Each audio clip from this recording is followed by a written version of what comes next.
everybody, and welcome back to Morgellons discussion and microscopy videos. I'm your host, Jeremy Murphy, and today, this is probably take number 7, but I think we're going to make it this time. I'd like to go over this new paper that just came out a few hours ago called Morgellons Disease Treated as a Psychosomatic Condition. But first, if you haven't already subscribed, please help me out.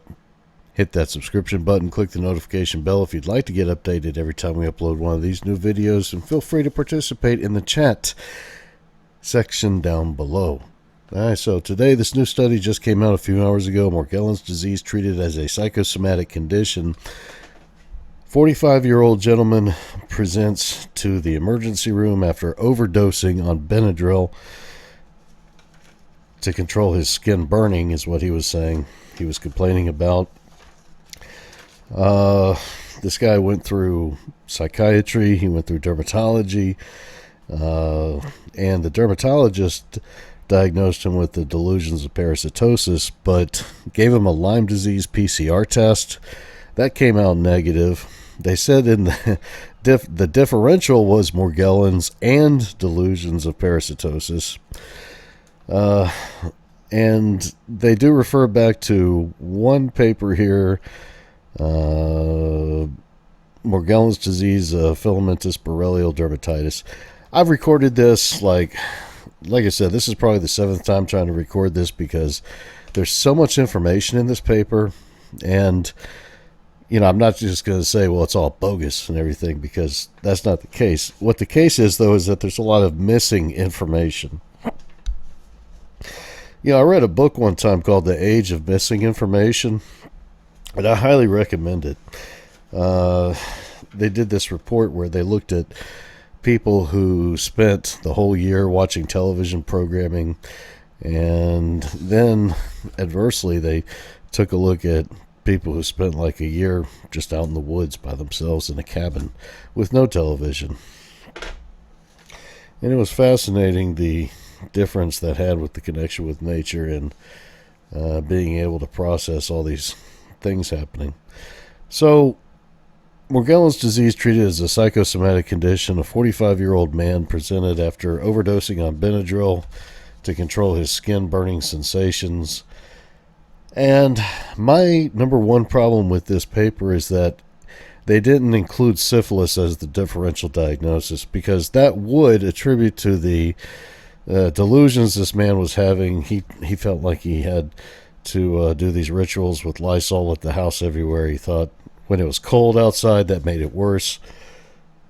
A lot of things went into this guy ending up in this scientific paper trying to make the case that Morgellons is a psychosomatic condition. And although they did try to rule out Lyme disease, they did not include syphilis. So by the time they got to determining that this guy didn't have Lyme disease, at that point they felt that was more evidence to the case that he had a psychosomatic condition.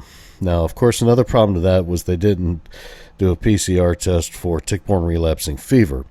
And I'm not certain if that Lyme disease PCR that they did wasn't so specific that it was only looking for Borrelia burgdorferi and not these other kinds of borrelial agents. But I do think it's negligent to not try to say that, look, and the researchers have. They wrote a whole paper called The Classification and Staging of Morgellons, Lessons from Syphilis, which says Morgellons looks like secondary syphilis. And if Morgellons looks like secondary syphilis, then that ought to give these people a clue whether or not this guy has Morgellons or not. But they should also include syphilis in the differential, especially as long as the incidence and prevalence is increasing across the world. And they didn't do that. So that was one problem I had with the paper. The other problem I had was they referenced the CDC study, but in it they said there was 115 patients in that paper. That paper did include 115 patients, but it only collected fiber specimens from 12 of those patients. 12 of those patients. And all 12 of those patients they collected fiber specimens from had a positive Lyme ELISA, positive or equivocal Lyme disease ELISA test, which is kind of like the syphilis RPR, the standard serologic test for syphilis. The Lyme disease ELISA was positive. However, syphilis can produce a false positive on that serologic screen. They followed it up with the two-tier test, the Western blot, to confirm whether or not those 12 patients included in the CDC paper had Lyme disease or not, and all 12 of those failed the Western blot, which means at that point they probably should have deployed an RPR for each of those patients to determine if they had syphilis or not, but that didn't occur in the CDC paper. So in this study, they looked for Lyme disease, but they did not look for tick-borne relapsing fever, and they didn't look for syphilis. I think because the people involved, the physicians that this man, who's exactly my age, saw, didn't know that Morgellons is associated with tick-borne relapsing fever. And that's one of the reasons why I made that free online course that you can take to learn the basics about Morgellons, because in that course we make the point that Morgellons is scientifically associated with tick-borne relapsing fever. Another point that this study makes is that there's just not enough evidence to say that there is a correlation between or an association between Lyme disease and Morgellons. Now, there is definitely enough evidence, and I made a tweet not too long ago, and I'll include a link to it in the description below, where I added up all of the patients that were included in the contemporary Morgellons research that came after the CDC study, and there was at least 100 patients with Lyme disease or tick-borne relapsing fever that were listed in these papers, and not just from the United States and Canada. That research also included patients that were in Australia as well. And so I felt like the physicians that this man saw were just not familiar with Morgellons research in whole. They referenced the Morgellons disease of filamentous borrelial dermatitis paper, but that's it. They didn't go into the classification and staging of Morgellons, lessons from syphilis.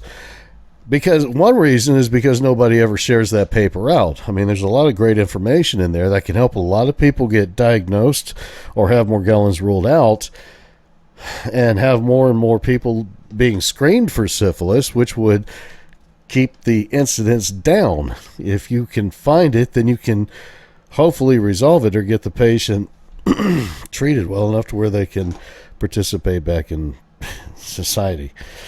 So, but that's not happening, and I think it should.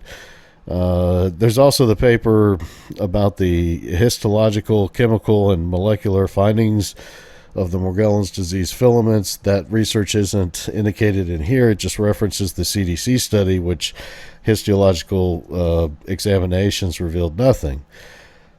So that's an omission of information that really should have been included.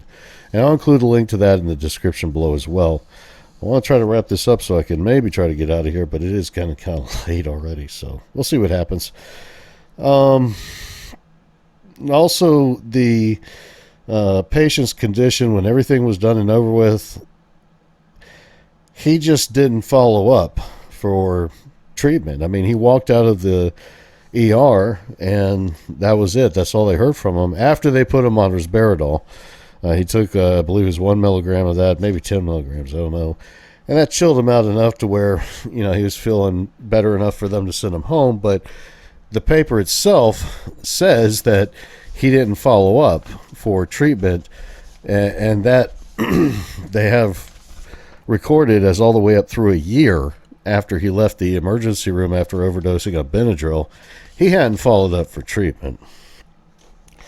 So the conclusions that this paper comes up with is that the evidence that Morgellons is a real condition is light, and that there's not enough evidence that's associated with Lyme disease. Here's a guy who, and this is very concerning, they say that they felt had Morgellons. I think they actually introduced the patient to the term Morgellons in this case. I don't think the patient ever said anything about Morgellons to them, but when he presented to the physician the physician thought, based on the patient's description, that they may have Morgellons.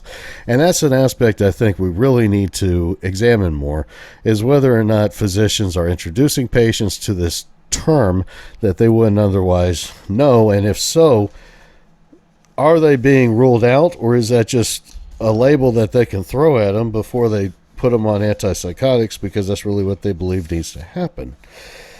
In this case, we don't have enough information. For all we know, this guy went home and had a heart attack and died. We just don't know. But if he had untreated syphilis, if he had untreated tick-borne relapsing fever, if he had untreated Lyme disease, because molecular testings can fail, they can fail. I mean, I don't know how they're done so well in some places and not so well in the others, but that is also the case for syphilis. And the evidence that Morgellons is not associated with syphilis is based on 12 patients' PCR results. And PCR can fail for a variety of reasons. One is that the DNA for that particular organism is not present in the biopsy sample that is being used for the molecular analysis. And so it is possible, not likely, but very possible, that all 12 of those patients who had a syphilis screen in the Morgellons research, which determined that Morgellons patients may be dealing with a tick-borne relapsing fever as well as a Lyme disease infection, and that Bartonella is not common among even half of the Morgellons patient population, at least studied for that research,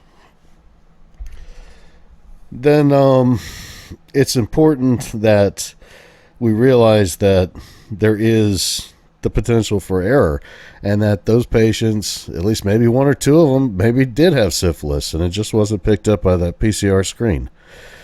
So a lot more research needs to go into finding out if that's the case, if syphilis can be a key etiologic factor in Morgellons disease patients. I believe we do have some evidence to suggest that, and so do the researchers, and they laid that out in the classification and staging of Morgellons Lessons from Syphilis research paper, which was not referenced in this new Morgellons treated as a psychosomatic condition case study. What do you guys think? Let me know. Leave a comment down below. I appreciate all the support I've been getting, and just want to do the best I can do to help people get out of this madness and prevent other people from having to go through it. These infections are real, the tests are not accurate, and there's a lot of research that people need to pay a lot more attention to before drawing their final conclusions on Morgellons disease. Take care, and we'll see you soon.